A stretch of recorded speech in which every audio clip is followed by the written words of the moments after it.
Learn how early symptoms, genetic risks, and lifestyle choices shape the likelihood of developing Parkinson's disease, with guidance from movement disorder neurologist Dr. Jonathan Isaacson.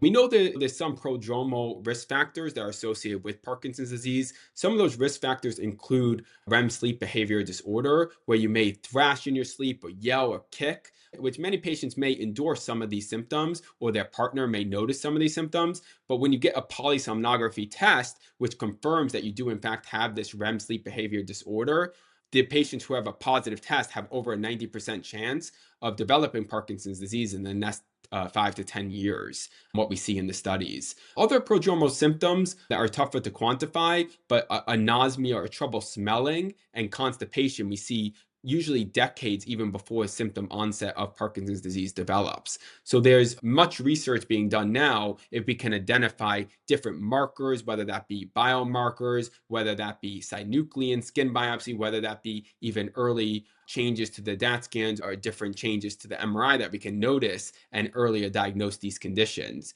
There's kind of a wave of different treatment options that's evolved in clinical trials, from neuroinflammation to stem cells to protein therapies or antibody therapies to target specific etiologies of each individual condition to better treat and hopefully prevent these conditions. So we think there's epigenetic risk involved in developing Parkinson's disease, and we've been able to identify multiple different genes involved in the development of Parkinson's disease. There's some genes that tend to be earlier onset of Parkinson's disease, like Parkin, but then there's other genes that are just in certain types of populations that are higher risk of developing Parkinson's disease. These genes are things such as LRRK2, or GBA, which we see in a higher population, the Ashkenazi Jewish population, but it can be in the general population, even carriers up to 1%, and in the Ashkenazi Jewish population up to 20, even more percentage. And we know that each of these genes can give a heightened risk of developing Parkinson's disease. For Parkinson's disease, we do think that certain type of lifestyle risk factors can influence the development of the condition.